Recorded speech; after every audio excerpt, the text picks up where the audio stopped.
Fail big. That's right. Fail big. Today is the beginning of the rest of your life, and it can be very frightening. It's a new world out there. It's a mean world out there, and you only live once. So do what you feel passionate about. Take chances. I found that nothing in life is worthwhile unless you take risks. Nothing. There is no passion to be found playing small and settling for a life that's less than the one you're capable of living. Now, I'm sure in your experiences in school and applying to college and picking your major and deciding what you want to do with life, I'm sure people have told you to make sure you have something to fall back on. Make sure you got something to fall back on, honey. But I never understood that concept, having something to fall back on.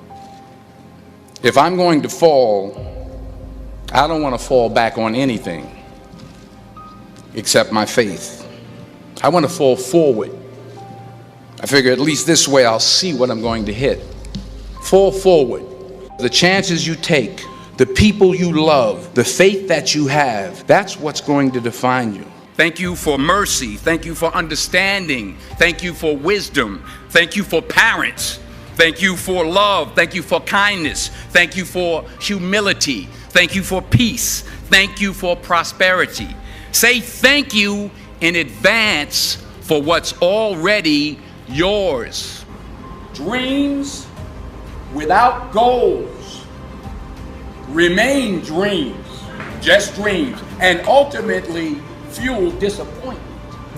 Dreams without goals, yearly goals, life goals, daily goals, monthly goals, hourly goals, minute by minute goals.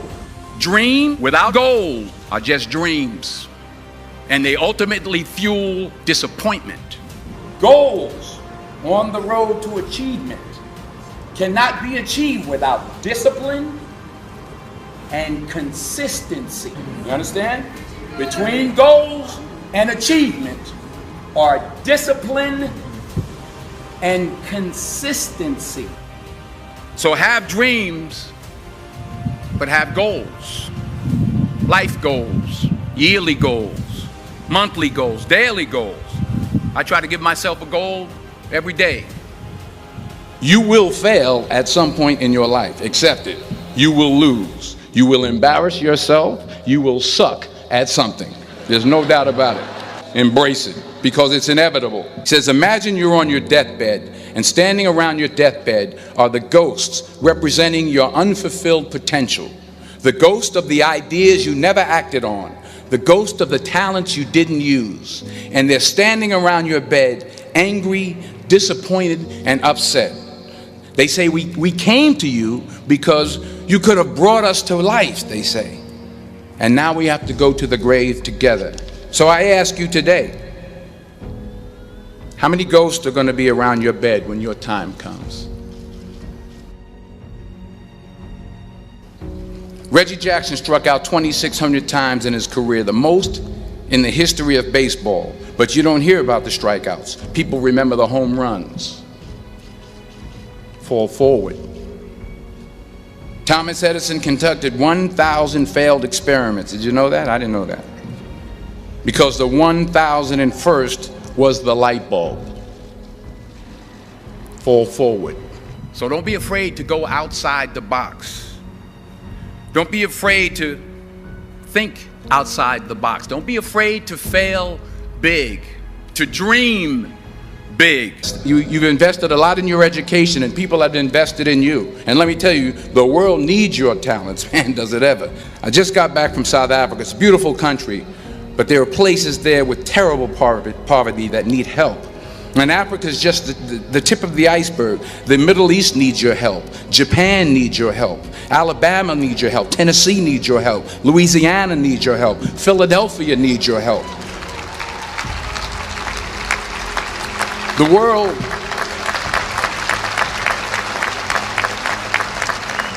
world needs a lot, and we need it from you. We really do. We need it from you young people. I mean, I'm not speaking for the rest of us up here, but I know I'm getting a little grayer. We need it from you, the young people, because remember this. So you got to get out there. You got to give it everything you got, whether it's your time, your talent, your prayers, or your treasures. Because remember this, you will never see a U-Haul behind a hearse. What are you going to do with what you have? I'm not talking about how much you have.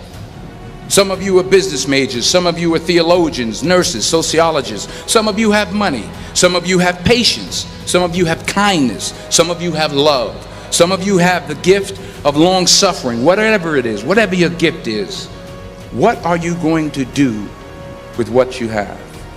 If you don't fail, you're not even trying. I'll say it again. If you don't fail, you're not even trying. My wife told me this great expression: to get something you never had, you have to do something you never did. Because taking risk is not just about going for a job. It's also about knowing what you know and what you don't know. It's about being open to people and to ideas. 40 years ago, March 27th, 1975, it was 40 years ago, just this past March, I was flunking out of college. I had a 1.7 grade point average. I hope none of you can relate. I had a 1.7 grade point average. I was sitting in my mother's beauty shop. They still call it beauty shops now? What they call it now? Yeah, I was sitting in the beauty parlor. I was sitting in my mother's beauty parlor, and I'm looking in the mirror, and I see behind me this woman under the dryer. And every time she looked up, every time I looked up, she was looking at me, just looking me in the eye. And I didn't know who she was, and I said, you know, she said, somebody give me a pen, give me a pencil, I have a prophecy. March 27, 1975, she said, boy, you are gonna travel the world and speak to millions of people. Now mind you, I was flunked out of college. I'm thinking about joining the army. I didn't know what I was gonna do, and she's telling me I'm gonna travel the world and speak to millions of people. Well, I have traveled the world, and I have spoke to millions of people. But that's not the most important thing, the success that I had. The most important thing is that what she taught me and what she told me that day has stayed with me since. I've been protected, I've been directed, I've been corrected. I've kept God in my life, and it's kept me humble. I didn't always stick with him, but he always stuck with me. Never be discouraged. Never hold back. Give everything you got. And when you fall throughout life, and remember this, fall forward. So never give up. Without commitment, you'll never start. But more importantly, without consistency, you'll never finish. You have to work at it every day. You have to plan every day. You've heard the saying, we don't plan to fail, we fail to plan. Hard work works. Working really hard is what successful people do. And in this text, tweet, twerk world that you've grown up in, remember, just because you're doing a lot more doesn't mean you're getting a lot more done. Fall down 7 times, get up 8. Don't confuse movement with progress. My mother told me, she said, yeah, because you can run in place all the time and never get anywhere. So continue to strive, continue to have goals, continue to progress. Ease is a greater threat to progress than hardship. And anything you want good, you can have. So claim it. Work hard to get it. When you get it, reach back. Pull someone else up. Each one, teach one. Don't just aspire to make a living. Aspire to make a difference. Ease is a greater threat to progress than hardship. So keep moving, keep growing, keep learning. See you at work.